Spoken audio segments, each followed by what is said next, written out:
नमस्कार दोस्तों, स्वागत है आपके अपने चैनल आईएएस एनालिसिस में। आज हम लोग बात करेंगे 69th बीपीएससी की शुरुआत को लेके। चूँकि इसके सिलेबस को लेके मैंने ऑलरेडी पिछले कुछ दिनों में वीडियो मैंने बनाया हुआ था, लेकिन अभी जिस प्रकार से बीपीएससी में बदलाव की जो मात्रा है बहुत अधिक देखने के लिए मिल रही है, उसकी एक छोटी सी जो झलक है ऑलरेडी 69th बीपीएससी प्रीलिम्स में यहाँ पे दे दिया गया है। अब ऐसे में एक बहुत बड़ा प्रश्न खड़ा होता है कि आप बीपीएससी की तैयारी किस प्रकार से, अगर आप बिगिनर हैं या फिर अगर आप तैयारी कर रहे रिजल्ट नहीं हो रहा है, तो उसको आप किस तरह से सही दिशा में आप लेके जा सकते हैं। क्योंकि बार बार अतुल प्रसाद के द्वारा, चाहे हम लोग नेगेटिव मार्किंग की बात कर लें, पीटी एग्ज़ाम के पैटर्न को लेके बात कर लें, मेंस में बहुत बड़ा चेंज यहाँ पे देखने के लिए मिला एसओ के लेके। इसके अलावा अभी जो हाल ही में बीपीएससी के द्वारा मॉडल जो एक फॉर्मेट जारी किया गया है कि किस प्रकार से मेंस में प्रश्न पूछे जाएंगे, वैसे सारी ही चीज़ों को अगर आप सरसरी निगाहों से देखेंगे तो फिर आपको समझ में आएगा कि पहले वाली जो तैयारी, मतलब पहले वाली तैयारी की जो भी एक रट्टा रटाई जो तैयारी जो चल रही थी, खासकर बीपीएससी प्रीलिम्स को लेके, मेंस में जैसे कि ठीक है जीएस पेपर 1 में कुछ प्रश्न बिल्कुल फिक्स होते थे, अब वैसे चीज़ों से आपको ऊपर आके एक बहुत ही सही रणनीति अपना के चलना होगा, तभी जाके एक फाइनल सिलेक्शन की प्रक्रिया को आप ठीक है अचीव कर पाएंगे। इसीलिए मैंने इसका नाम भी दिया हुआ है कि जीरो से फाइनल सिलेक्शन तक यहाँ पे करना है, ताकि रिजल्ट रुके नहीं। ये नहीं कि प्रीलिम्स क्रैक कर लिया और मेंस में यहाँ पे आके रुक गए। अब यहाँ पे पूरा का पूरा स्ट्रेटजी एक एक चीज़ों पे मैं बात करने की कोशिश करूँगा, आप लोगों को मैं समझाने का प्रयास करूँगा बिल्कुल नए पैटर्न के अनुसार पे। बिल्कुल आप इसको फॉलो करें, कभी आपको ठीक है निराश होने का आपको मौका नहीं मिलेगा। तो बिल्कुल मेरे साथ बने रहिए। नए लोग हैं तो चैनल को सब्सक्राइब कर सकते हैं, कोई भी क्वेरी हो तो व्हाट्सएप करें, पीडीएफ के लिए टेलीग्राम चैनल को ज्वाइन कर सकते हैं। आने वाले दिनों में ठीक है बहुत सारा भी हो हल्ला मचा हुआ बीपीएससी को कोर्स को लेके। बहुत ही शानदार जो रणनीति है आईएएस एनालिसिस की टीम के द्वारा भी अपनाई जा रही है, बिल्कुल फ्री कॉस्ट यहाँ पे होगा। ठीक है, थोड़ा आप लोग पेशेंस बनाए रखें। अब हम लोग यहाँ पे बात करते हैं, देखिए सिलेक्शन जो प्रोसेस है बीपीएससी का, ठीक है, ये एग्ज़ाम प्रोसेस ये है कि किस प्रकार से शुरुआत से लेके ठीक है आप अंतिम सिलेक्शन तक यहाँ पे जा सकते हैं। अब इसका सिंपल जो प्रोसेस है, सबसे पहले तो यहाँ पे प्रीलिम्स होगा। इस चीज़ को आप लोग ध्यान से देखते चलें ताकि आपको समझ में आए कि आखिर ये है क्या। उसके बाद यहाँ पे नेक्स्ट हो जाएगा यहाँ पे मेंस। अब यही जो मेंस है आपको पता होना चाहिए कि इसमें जो पेपरों की जो संख्या है, ठीक है, इस बार कुछ बदलाव देखने के लिए मिला, कुछ एडिशन भी देखने के लिए मिला, खासकर रेशो को लेके। तो मेंस में देखिए एक पेपर जो प्रश्न पूछा जाता है, ठीक है, हिंदी का। हिंदी बिल्कुल ही 100 नंबर का होता है, क्वालिफाइंग नेचर का, ध्यान रखिएगा, क्वालिफाइंग नंबर का, अर्थात 100 में से आपको 30 नंबर यहाँ पे लाना होता है, पासिंग मार्क सिर्फ। ठीक है, उसके बाद यहाँ पे आता है जीएस पेपर 1, जीएस पेपर 1। ठीक है, अब ये जो जीएस पेपर 1 है यही कर दिया गया। ठीक है, पहले भी 300 का था, अभी भी 300 का है, लेकिन अब इसमें चेंज क्या है अभी मैं आपको समझाने की कोशिश करूँगा। उसी तरीके से यहाँ पे जीएस पेपर 2 होगा, जीएस पेपर 2 ये भी ठीक है 300 नंबर का होगा। उसके बाद यहाँ पे आ जाएगा एसए। अब ये जो एसए जो लाया है अभी पूरी तरीके से हड़बड़ी मचा हुआ है, ठीक है, खासकर कोचिंग संस्थानों में कि इस एसए को कवर कैसे किया जाए। आनंद फानंद में तो अभी बहुत सारे कोचिंग वालों ने नए स्टूडेंट के साथ भी एसए लिखवाना शुरू कर दिया है। ऐसे में एक बहुत ही हास्यास्पद यहाँ पे सब्जेक्ट हो जाता है, विषय हो जाता है कि नए स्टूडेंट किस प्रकार से एसए यहाँ पे लिख सकता है। एसए लिखने के लिए कुछ ना कुछ उसके पास रॉ मटेरियल होना चाहिए, और जब तक आपके पास रॉ मटेरियल नहीं है आप किसी भी कीमत पे एक अच्छा आंसर राइटिंग, अच्छा एसए आप नहीं लिख सकते हैं। तो इस पर भी हम लोग बात करेंगे। उसके बाद यहाँ पे लास्ट में यहाँ पे बच जाता है ऑप्शनल को लेके। अब ऑप्शनल में ध्यान रखिएगा ये भी 3 घंटे का होगा, 100 नंबर का होगा, क्वालिफाइंग नेचर का होगा, लेकिन बिल्कुल इसको हल्के में लेके नहीं चलना है। यहाँ पे भी आपको ठीक है 40 नंबर पासिंग मार्क यहाँ पे लाना ही लाना है। जनरल कैटेगरी के लिए, अलग अलग कैटेगरी में देखेंगे तो कुछ फ़र्क है, ठीक है, तो यहाँ पे आप इस चीज़ को भी अब समझना है। अब उसके बाद फाइनल जो होगा यहाँ पे इंटरव्यू का पर्सन होगा, इंटरव्यू, ठीक है, जो कि अमूमन 120 नंबर का होता है, अमूमन 120 का, ठीक है, 120 नंबर का होता है। प्रीलिम्स की बात करें तो यहाँ पे 150 क्वेश्चन होते हैं 2 घंटे में, ठीक है, और इसको इस बार निगेटिव मार्किंग कर दिया गया है, और निगेटिव मार्किंग की जो मात्रा है 1/4 है, 1/4। ठीक है, इसका मतलब सीधा सा है कि 4 प्रश्न अगर आपके गलत होते हैं तो एक प्रश्न के सही मार्क काट लिए जाएंगे, ठीक है, अर्थात 0.25, ठीक है, जो निगेटिव मार्किंग होगा 1/4। अब सोच के देखिए यहाँ पे आप लोग कि प्रीलिम्स में इस बार जिस तरीके से प्रश्न को पूछा गया है, अगर मेंस की अगर आपकी तैयारी अगर अच्छी नहीं है तो बहुत ही ऐसे इसमें कम ही स्टूडेंट होंगे जो बहुत ही खतरनाक तरीके से रटे होंगे, वहीं यहाँ पे शायद कुछ हद तक ये करेक्ट कर पाएंगे।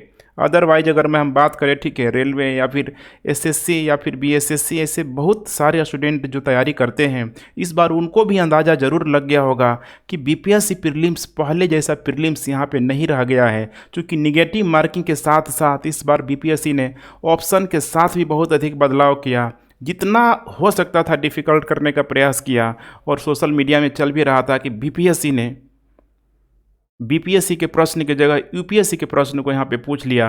तो ऐसे में आपको यहाँ पे बिल्कुल कॉन्शियस होने की ज़रूरत है कि आखिर अब ये जो प्रीलिम्स है इसको आसान कैसे किया जाए।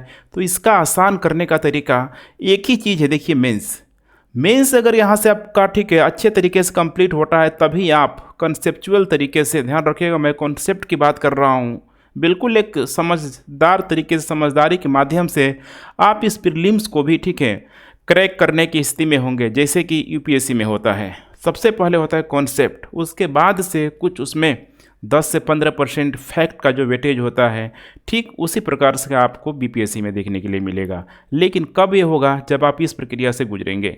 मेंस में, ठीक है, जब आपके पास पूरा का पूरा जब कंटेंट आपके पास आ जाएगा, खासकर जब जीएस पेपर 1 को पढ़ लेंगे, जीएस पेपर 2 को पढ़ लेंगे, ये इतना बड़ा पेपर है इसमें हम लोग चाहे बात कर ले, हिस्ट्री होगा, जियोग्राफी हो गया, पॉलिटी हो गया, इकोनॉमी हो गया, साइंस टेक हो गया, करेंट अफेयर हो गया, सारी की सारी चीज़ें इसमें समाहित हैं। जब इसको आप कवर कर लेंगे तभी जाके आप एक अच्छा आंसर राइटिंग भी कर पाएंगे, क्योंकि ऐसे में वही चीज़ों की यहाँ पे ज़रूरत होती है, खासकर जो भी रॉ मटेरियल होता है, किस प्रकार से आप कंपाइल करके जो भी ऐसे का टॉपिक होता है उसको बिल्कुल ही सिंक्रोनाइज करके आपको, ठीक है, बिल्कुल क्रमबद्ध, माने एक पैरा दूसरे पैरे सिक्स तरीके से कनेक्टिंग हो, एक जुड़ाव यहाँ पे लगना चाहिए। और वो जुड़ाव तभी आएगा जब आपके पास यहाँ पे रॉ मटेरियल होगा जीएस पेपर 1 और जीएस पेपर 2 के रूप में। इसीलिए एक शानदार ऐसे वही होता है जिसमें सारे ही विषयों को यहाँ पे समावेश करके वहाँ पे लिखा जाए, तभी तो ये हो पाएगा। अब सोचिए, अभी से अगर आप ऐसे लिख पा रहे हैं, ठीक है, तो कितनी बड़ी मतलब अभी से अगर आप ऐसे लिखना शुरू कर देते हैं तो कहीं ना कहीं ये आप डिजास्टर की तरफ मूव कर रहे हैं। अगर आप जीरो लेवल पे हैं तब, अगर आपको कुछ आता है तो लिखिए, कोई दिक्कत नहीं है, लेकिन जीरो लेवल से ऐसे का, ठीक है, बिल्कुल भय लेके नहीं चलना है। बहुत ही इंटरेस्टिंग टॉपिक है ऐसे।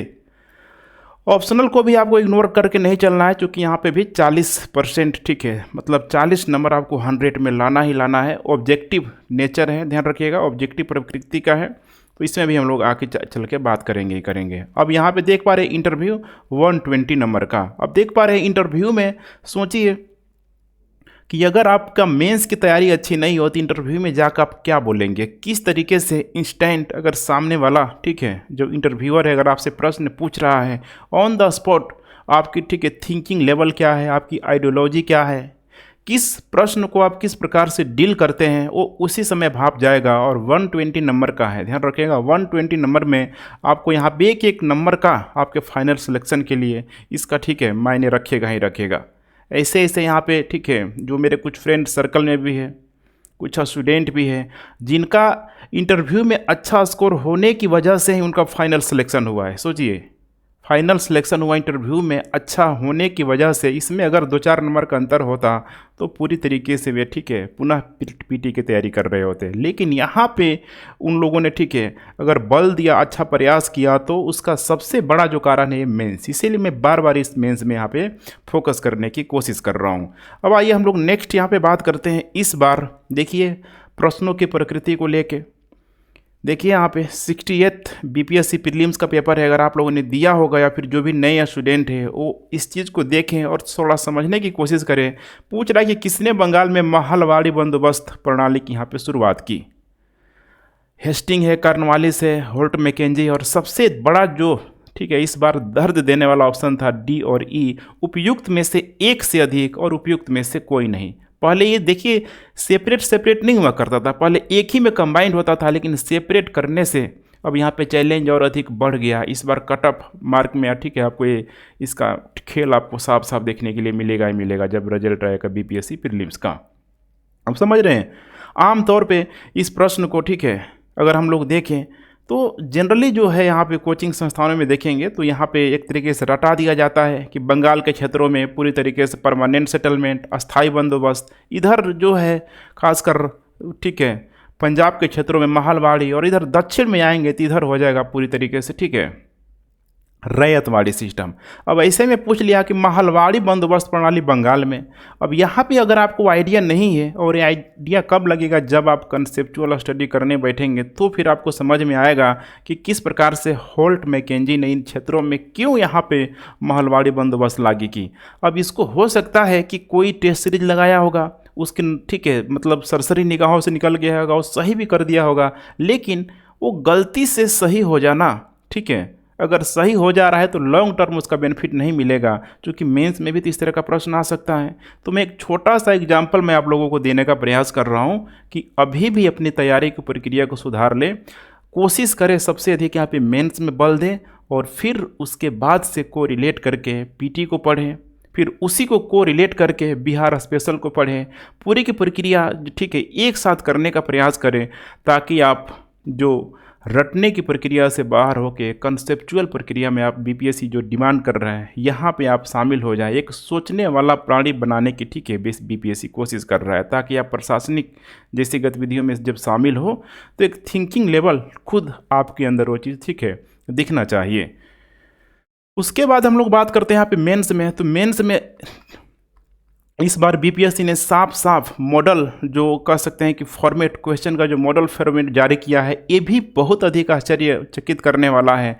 देखेंगे सबसे पहले तो हम लोग बात करें यहाँ पे जीएस पेपर 1 की, जीएस पेपर 1 की।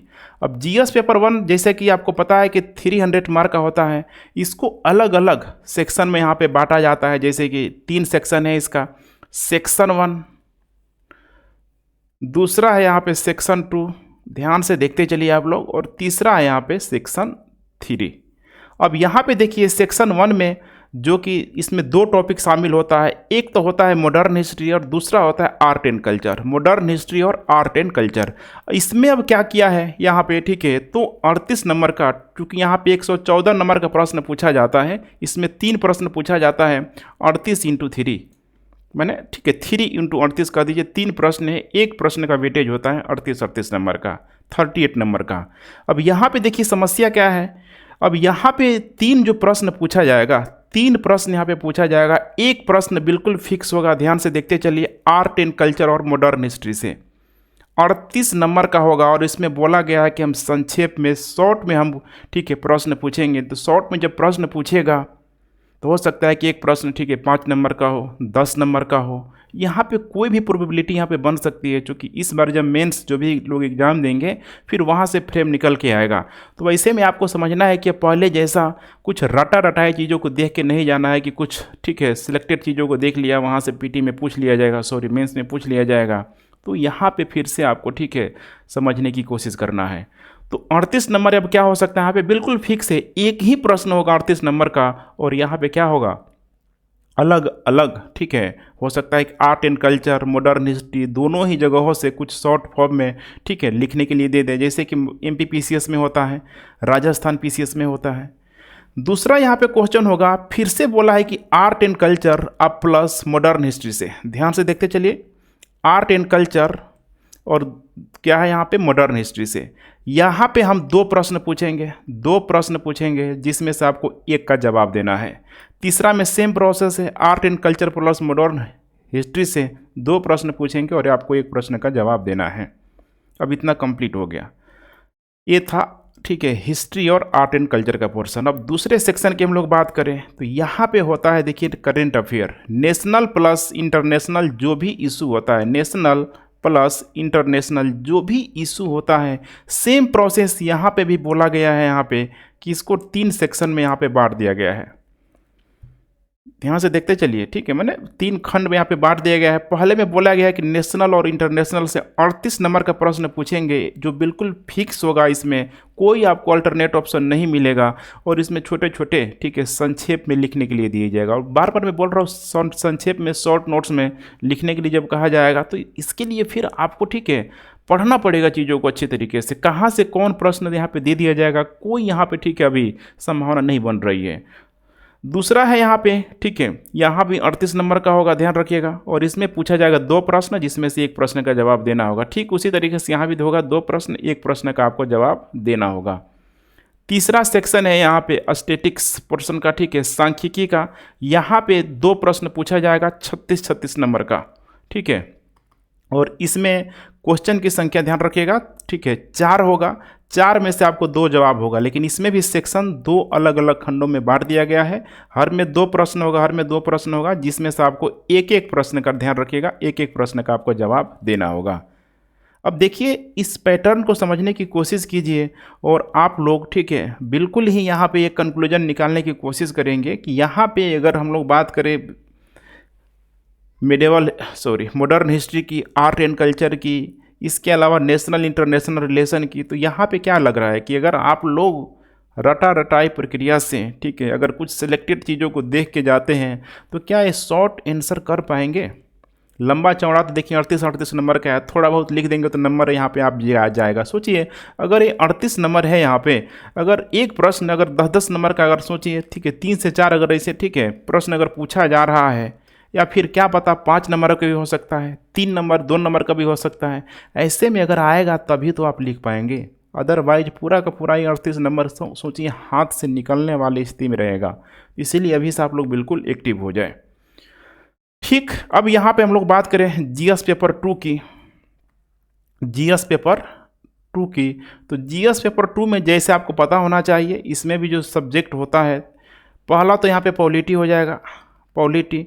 दूसरा यहाँ पे ध्यान रखिएगा जियोग्राफी प्लस इंडियन जियोग्राफी, ध्यान रखिएगा इंडियन जियोग्राफी प्लस यहाँ पे हो जाएगा इकोनॉमिक्स।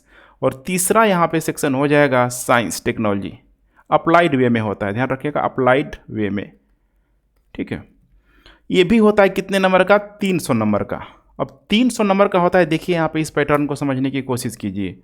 पहला सेक्शन है यहाँ पे पॉलिटी का, इसको भी सेक्शन 1 सेक्शन 2 और, ठीक है, मैं यहाँ पे लिख देता हूँ सेक्शन 1 सेक्शन 2 और यहाँ पे हो जाएगा सेक्शन 3, ठीक है। अब देखिए सेक्शन 1 में अगर हम लोग यहाँ पे बात करें पॉलिटी की, तो यहाँ पे भी 114 नंबर का पूछा जाएगा, एक एक प्रश्न होगा 38 नंबर का, 38 नंबर का, ध्यान रखिएगा 114 नंबर का। यहाँ पे भी 3 टाइप का प्रश्न पूछा जाएगा। 3 टाइप के प्रश्नों में यहाँ पे जो 38 नंबर का एक जो फिक्स होगा, यहाँ पे भी आपको क्या करना है, तो शॉर्ट नोट्स लिखना है, ध्यान रखिएगा शॉर्ट नोट्स लिखना है। बाकी यहाँ पे जो 2 प्रश्न पूछ रहा है, ठीक है, यहाँ पे भी 2 प्रश्न पूछा जाएगा, जिसमें से एक को जवाब देना है, 38 नंबर का होगा। यहाँ पे भी 2 प्रश्न पूछा जा रहा है, एक का जवाब देना है आपको, 38 नंबर का होगा। दूसरा स्टेप में देखें हम लोग यहाँ पे, तो यहाँ पे देखिए 2 सब्जेक्ट शामिल है, एक तो होगा जियोग्राफी और दूसरा हो जाए यहाँ पे इकोनॉमिक्स। अब यहाँ पे भी देखिए कैसे खेल खेल रहा है कि 3 खंडों में बांट के बोल रहा है कि पहला जो खंड में जियोग्राफी प्लस इकोनॉमी से 38 नंबर का होगा, और इसमें शॉर्ट नोट्स आपको लिखना होगा, ध्यान रखिएगा शॉर्ट नोट्स लिखना होगा। जियोग्राफी इकोनॉमिक्स कहीं से भी यहाँ पे मर्ज करके प्रश्नों को दिया जा सकता है, छोड़ नहीं सकते हैं आप। दूसरा यहाँ पे ठीक वैसे ही होगा, 38 नंबर का, 2 प्रश्न में से आपको एक का जवाब होगा, तीसरा भी 2 प्रश्न में एक का जवाब होगा। लेकिन सोचिए जियोग्राफी प्लस इकोनॉमिक्स, हो सकता है कि यहाँ पे जो 2 प्रश्न बनाए, ठीक है, 2 में जिसमें एक का आपको जवाब देना हो, एक बना दे जियोग्राफी से, एक बना दे इकोनॉमिक्स से। इसीलिए आप ना जियोग्राफी छोड़ सकते हैं ना इकोनॉमिक्स को छोड़ सकते हैं, क्योंकि होता क्या है कि बीपीएससी प्रीलिम्स में इकोनॉमिक्स से सवाल बहुत कम आते हैं। अधिकतर स्टूडेंट पीटी को इग्नोर करके, मैंने इकोनॉमिक्स को इग्नोर करके चलते हैं। ऐसे में यहाँ पे भी आपको अब इग्नोर करके नहीं चल सकते। तीसरा जो सेक्शन है यहाँ पे साइंस टेक का, जिसमें से, ठीक है, एक एक प्रश्न का वेटेज होगा 36 नंबर का, ध्यान रखिएगा 72 नंबर का। और यहाँ पे आपको 2 प्रश्न पूछा जाएगा, जिसमें से एक का जवाब देना होगा। यहाँ पे भी 2 प्रश्न पूछा जाएगा, जिसमें से आपको एक का जवाब देना होगा। तो आशा करते हैं कि इतना आप चीज़ों को समझ पा रहे होंगे कि जीएस पेपर 2 यहाँ पे क्या है, किस प्रकार से अब यहाँ पे आप लोगों को बताया जा रहा है बीपीएससी के द्वारा, मेरे द्वारा नहीं, कि भाई अब पढ़ना शुरू कर दो नई स्ट्रेटजी के साथ। तीसरा जो सेक्शन है यहाँ पे थे, सॉरी, तीसरा जो यहाँ पे एरिया है मेंस का, वो हो जाएगा यहाँ पे एसए का एरिया। एसए का एरिया यहाँ पे आपको पता होना चाहिए कि 300 मार्क का होगा। 300 नंबर का ऐसे पूछा जाएगा, इसमें 3 ऐसे पूछा जाएगा, 1, 2 और 3, 1, 2 और 3। अब देखिए इसमें आपको क्या करना है, स्ट्रेटजी क्या बनाना है। तो 1 में देखिए यहाँ पे जो भी जनरलाइज टॉपिक होगा, हो सकता है कि यूपीएससी के द्वारा, ठीक है, जो भी ऐसे पूछा जा रहा है उसको आप फॉलो कर सकते हैं। जनरलाइज टॉपिक होगा, 100 नंबर का आपको लिखना होगा। तीसरे ऐसे में पूछा जाएगा Bihar specific topic, Bihar specific topic, जैसे कि बिहार में अगर दे दिया जाएगा कि बाढ़ के कारण क्या है, इसके अलावा ठीक है बिहार में जातिवाद का ठीक है स्तर क्या है, ऐसे प्रश्न बना सकता है। बिहार में कल कारखाने इतना क्यों कम है, औद्योगिक ठीक है औद्योगिकरण पूरी तरीके से बिहार नहीं हुआ है। ऐसे जो भी रीजनल टॉपिक है यहाँ पे बना सकता है। यहाँ पे भी आप बिहार स्पेशल में जब तक आप अच्छे से नहीं करेंगे, बिहार की हिस्ट्री नहीं जानेंगे, ज्योग्राफी नहीं जानेंगे, पॉलिटी नहीं जानेंगे, इकोनॉमी नहीं जानेंगे, तो फिर से बिहार स्पेसिफिक टॉपिक को आपको लिखने में समस्या आएगी। यहाँ तो आपको जानना ही जानना है, लेकिन यहाँ पे जनरलाइज टॉपिक है, तो जो भी आप जनरल जो वे में हिस्ट्री पढ़ें, geography, polity, economy, science, tech, तो हो सकता है कि यहाँ पर उसकी ज़रूरत पड़े। इसीलिए आपके समझ रहे हैं ना, आपके जो मतलब होता है ना, तुरीड़ में हर प्रकार का तीर होना चाहिए। समय समय पे किसकी ज़रूरत पड़े वो आपको यहाँ पे निकाल के उसका अप्लाई करना है, तभी जाके आप अपने लक्ष्य तक यहाँ पे पहुँच सकते हैं। तो आशा करते हैं कितनी चीज़ें आपको समझ में आ रही होगी। अब चौथा जो सेक्शनल है यहाँ पे ऑप्शनल को लेके, ऑप्शनल को लेके, ठीक है, ऑप्शनल को लेके देखिए जिसका जो भी ऑप्शनल है, ठीक है, उसको आप फॉलो करके चले। अगर आप डिसाइड नहीं कर पाए तो जैसे कि जनरलाइज जो ठीक है जो टॉपिक है, जैसे पीटी और मेंस में देखने के लिए मिलेगा, खासकर हिस्ट्री, जियोग्राफी, पॉलिटी, ठीक है, तो इन 3 टॉपिक में से आप चुन सकते हैं। इसको चुनने से क्या होगा कि पीटी में और मेंस में आपने किया हुआ है तो 40% आपको लाना है, तो यहाँ से भी आप कर सकते हैं। सबसे आसान है, देखिए यहाँ पे हिस्ट्री को भी मैं रखता हूँ, क्योंकि हिस्ट्री में पीटी में ऑलरेडी 35 से ठीक है 50 प्रश्न अगर स्पेशल बिहार को मिला लिया जाए तो पूछा जा रहा है। मेंस में भी हिस्ट्री में पूछा जा रहा है, थोड़ा इंटरेस्टिंग सब्जेक्ट भी हो जाता है, सबके लिए नहीं लेकिन जो लोग पढ़ते हैं उनके लिए हो ही जाता है, ठीक है। तो यहाँ से अगर आप कवर कर लेते हैं चीज़ों को तो हो सकता है कि ऑप्शनल हिस्ट्री में पूरा का पूरा जो सिलेबस है, world history, modern history, ancient हो गया, मेडिवल हो गया, तो यहाँ से आप ठीक है आसानी से इसको क्रैक कर लेंगे। लेकिन हल्के में लेके नहीं चलना है, जो भी कोई आपका ऑप्शनल सब्जेक्ट हो बिल्कुल आपको ठीक है इतना कॉन्फिडेंस होना चाहिए कि 40% मार्क हम लोग यहाँ पे ठीक है ले आए। अब आइए हम लोग बात करते हैं नेक्स्ट स्ट्रेटजी की, कि आपकी ठीक है नए पैटर्न के अनुसार यहाँ पे स्ट्रेटजी क्या होना चाहिए। स्ट्रेटजी, और ये स्ट्रेटजी होगा बिल्कुल यहाँ पे मैं सेपरेट नहीं कराऊंगा prelims plus mains, prelims plus mains, क्योंकि प्रीलिम्स में जो हिस्ट्री पूछ रहा है, मेंस में जो हिस्ट्री पूछ रहा है, उसको आप सेपरेट कैसे कर सकते हैं। एक कंबाइंड वे में आपको लेकर चलना पड़ेगा, किसी भी सब्जेक्ट के साथ आपको कंबाइंड वे में लेके ही चलना पड़ेगा। इसीलिए मैं यहाँ पे बारी बारी से एक एक सब्जेक्ट को यहाँ पे मैं इंटीग्रेटेड करने की कोशिश करता हूँ कि किस प्रकार से आप पूरे के पूरे ठीक है सिलेबस को ध्यान में रखते हुए स्पेशल बिहार तक आप इसकी स्ट्रेटजी बना सकते हैं। जैसे नंबर 1 मैं बात करूँ यहाँ पे हिस्ट्री की, ध्यान से देखते चलिए, ठीक है। हिस्ट्री में आपको शुरुआत कहाँ से करना है, ठीक है, तो मेंस से आपको शुरू करना है, ध्यान रखिएगा मेंस से। मेंस में जैसे कि नंबर 1 यहाँ पे अगर हम लोग बात करें मॉडर्न हिस्ट्री की, ठीक है, क्योंकि मॉडर्न हिस्ट्री का ही मेंस है यहाँ पे, ठीक है, तो मॉडर्न हिस्ट्री का मेंस का जब पूरी तरीके से ठीक है टॉपिक वाइज, ध्यान रखिएगा, टॉपिक वाइज जब चीज़ों को आप पढ़ रहे हैं, आगे जब मूव कर रहे हैं, तो इसी समय आपको क्या करना है, तो कॉन्सेप्ट देखिए यहाँ पे आ गया कॉन्सेप्ट। अब यहाँ पे फैक्ट को अलग अलग जगहों से ठीक है इकट्ठा करिए, लेकिन अब जो फैक्ट इकट्ठा करेंगे आपके पास कॉन्सेप्ट आ गया है, वो फैक्ट भी आपको समझ में आएगा। बहुत सारी चीज़ों को होता है ना, मैंने रटते हैं हम लेकिन समझ के रटते हैं, सोचिए ऐसा प्रक्रिया से आपको गुजरेंगे तब तो होगा। तो इसीलिए कॉन्सेप्ट यहाँ पे जब आपका क्लियर हो गया तो ढेर सारा अब जो भी टेस्ट पेपर हो गया MCQ के फॉर्मेट पे, ध्यान रखिएगा MCQ की फॉर्मेट पे या फिर आपके शॉर्ट नोट्स के फॉर्मेट में, जो भी कोई टॉपिक अगर आप पढ़ रहे हैं, जैसे कि पहला ही टॉपिक है भारत में यूरोपीय का आगमन, अगर आपने उस कॉन्सेप्ट को समझ लिया तो उससे रिलेटेड कोई भी फैक्ट आएगा उसका शॉर्ट नोट्स बना लीजिए, उसका टेस्ट सीरीज देना स्टार्ट कर दीजिए, यहाँ पे क्लियर कर दीजिए। अब इसी के पैरेलल आपको क्या करना है कि उस समय अगर यूरोपीय कंपनियां आई भारत में आई, पर्टिकुलर बिहार में भी गई, डच वगैरह सब ठीक है बिहार में भी गया, अंग्रेज सब भी बिहार में गया। तो इसी के तहत आपको क्या करना है, क्या स्पेशल जो बिहार है करते हैं ना आप लोग, चिल्लाते रहते हैं कि स्पेशल बिहार क्लियर नहीं है, फिर रटने की प्रक्रिया से गुजरने लगते हैं। और स्पेशल बिहार को लगे हाथों आप लोगों को कंप्लीट करना है एक ही साथ, ठीक है। ये प्रक्रिया आपको हर एक टॉपिक के साथ करना है,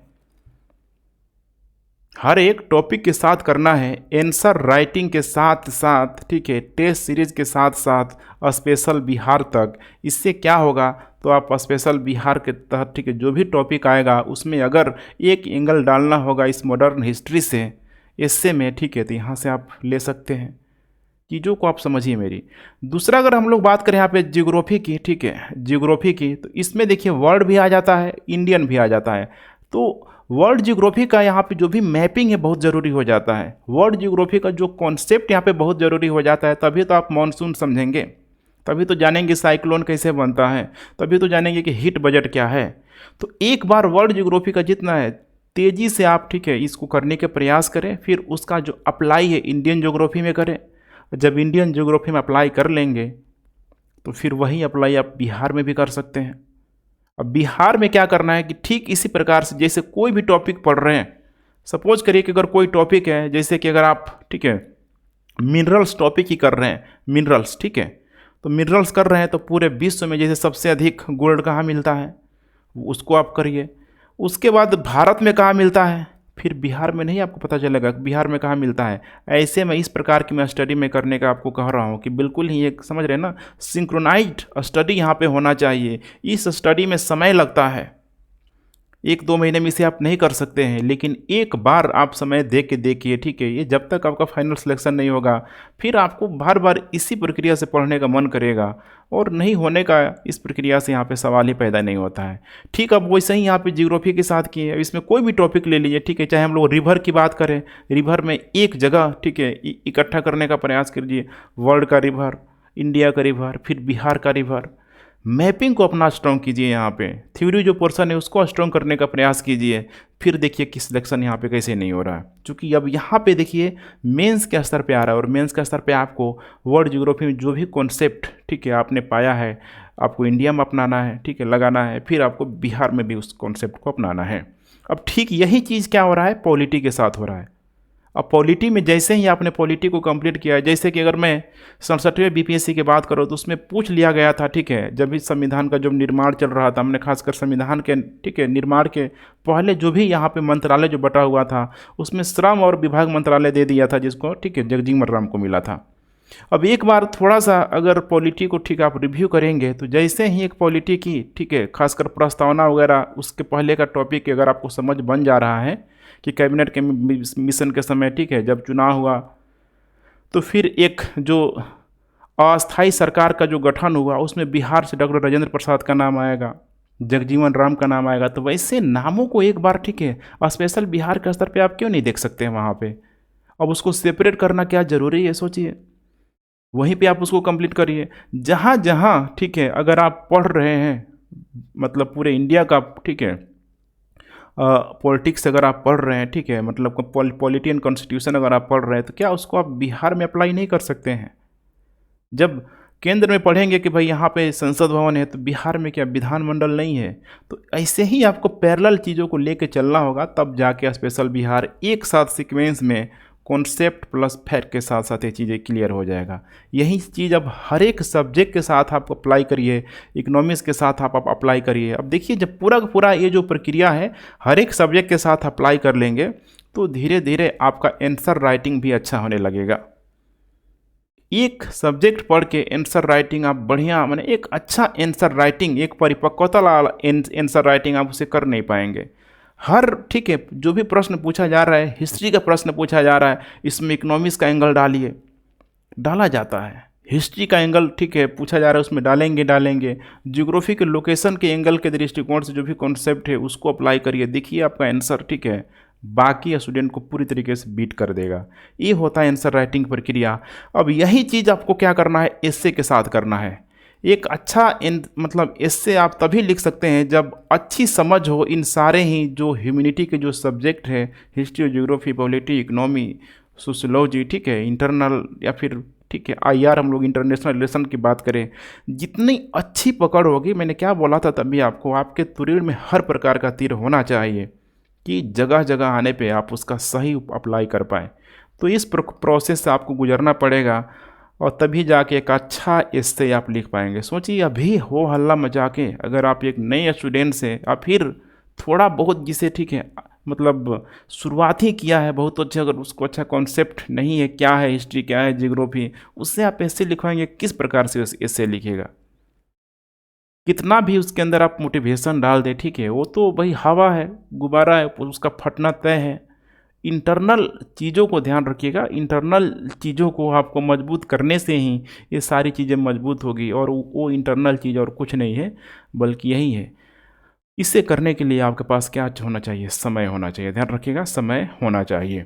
अब अगर हम लोग यहाँ पे बुक की बात करें या फिर कोचिंग, ठीक है, कोचिंग या फिर ऑनलाइन क्लासेस की हम लोग बात करें, तो देखिए यहाँ पे पूरी तरीके से आप पे डिपेंडेंट करता है। बेसिक क्लियर है आपका, ठीक है, तो आप डायरेक्ट ठीक है बुक को यहाँ पे फॉलो करना शुरू कर दीजिए। बहुत सारी मार्केट में बुक है, इसको लेकर मैंने ऑलरेडी वीडियो बनाया हुआ है।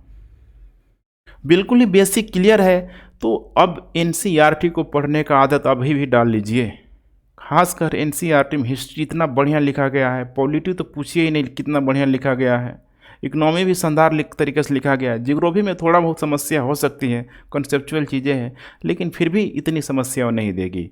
तो यहाँ से आप ठीक है बिल्कुल ही किस स्तर पे हैं आप अपने आप का खुद मूल्यांकन कीजिए। अब यहाँ मैं थोड़े बताऊँगा कि नहीं आप ठीक है बुक ही खाली पढ़िए, आपको हो सकता है कि बेसिक बहुत ही कमज़ोर हो, तो अपने स्तर से आप शुरू कीजिए। लगता है कि नहीं मैं एक बिल्कुल ही होता है ना एक मतलब मिडिल एरा में मैं आ गया हूँ, मतलब middle era in the sense कि मतलब एकदम मतलब बहुत ना अधिक आता है ना बहुत यहाँ पे कम आता है, तो वैसे जगह पे आप ठीक है गाइड ले सकते हैं। इतना सारा ठीक है ऑनलाइन क्लासेज ऑफलाइन क्लासेस खुल चुका है। लेकिन हाँ कुछ भी करिए यहाँ पे मेहनत आपको खुद करना पड़ेगा। मेहनत जो भी मैं स्ट्रेटजी यहाँ पे बना रहा हूँ, इस स्ट्रेटजी को ठीक है आप कंटिन्यू रूप से फॉलो करेंगे तभी जाकर आप सफल हो पाएंगे। या फिर एक यही एक स्ट्रेटजी नहीं होगी बल्कि कोई भी अगर ठीक है इस प्रकार का स्ट्रेटजी बना रहा है, कंटिन्यू उस पर डटे रहने से टिके रहने से ठीक है पूरी तरीके से आप पे डिपेंडेंट करता है। हो सकता है कि इस तैयारी के दौरान इस प्रक्रिया के दौरान कई बार आप डिमोटिवेट भी हो जाएं, लेकिन आपको मोटिवेट होने के लिए अपने परिस्थितियों को ध्यान में रखना होगा। कोई कितना भी हवा आपके अंदर क्यों ना डाल दे मोटिवेशन का, ठीक से एक एक मोटिवेशनल स्पीकर हैं, लेकिन वो मोटिवेशनल चीज़ें ठीक है 2-4 दिन में पूरी तरीके से ख़त्म हो जाएगी। एक जुनून, दृढ़ संकल्प, दृढ़ इच्छा आपके अंदर पूरी तरीके से डेवलप होना चाहिए, तभी जाके इस प्रक्रिया को आप पूरा कर पाएंगे। अब सोचिए जब इतना प्रोसेस से आप गुजर जाएंगे, एक बार बीपीएससी अगर क्रैक हो जाता है तो क्या आपको रुकना चाहिए? नहीं, आपको फिर से यूपीएससी की तरफ यहाँ पे मूव होना चाहिए। रिवीजन की प्रक्रिया को अपना के थोड़ा सा अपने स्टैंडर्ड लेवल को बढ़ा के यूपीएससी की तरफ आपको मूव होना चाहिए। और यही तो बार बार ठीक है बीपीएससी कर रहा है। बीपीएससी अपने सिलेबस में बदलाव कर रहा है, जो कि ठीक है आने वाले समय में एक बहुत ही अच्छा संकेत माना जाता है। एक अच्छा अधिकारी बनने के लिए इन बदलाव से आपको गुजरना ही पड़ेगा। तो ठीक है फ्रेंड्स, मेरे ख्याल से इतनी जानकारी आप लोगों के लिए पर्याप्त होगी। कोई भी क्यूरी है तो नीचे आप लोग कमेंट करें। और जैसा मैंने बताया कि बीपीएससी के लिए आप लोगों के लिए ठीक है पूरा का पूरा फ्री ऑफ ठीक है कॉस्ट में, कोई भी चार्ज यहाँ पे नॉमिनल चार्ज भी नहीं होगा। ठीक है, कोशिश हमारी यही होगी, प्लानिंग पूरी तरीके से ठीक है किया जा रहा है, हो ही रहा है, बहुत अधिक तक यहाँ पे हो चुका है पूरा का पूरा। ठीक है, आप लोगों को लेक्चर वीडियो प्लस नोट्स के माध्यम से प्रोवाइड कराई जाएगी। अभी जो मैंने स्ट्रेटजी आप लोगों से शेयर किया इसी स्ट्रेटजी के आधार पे। तो ठीक है फ्रेंड्स, वीडियो पसंद आ रहा है तो आप लोग लाइक शेयर कमेंट करते रहें। Thanks for watching. जय हिंद।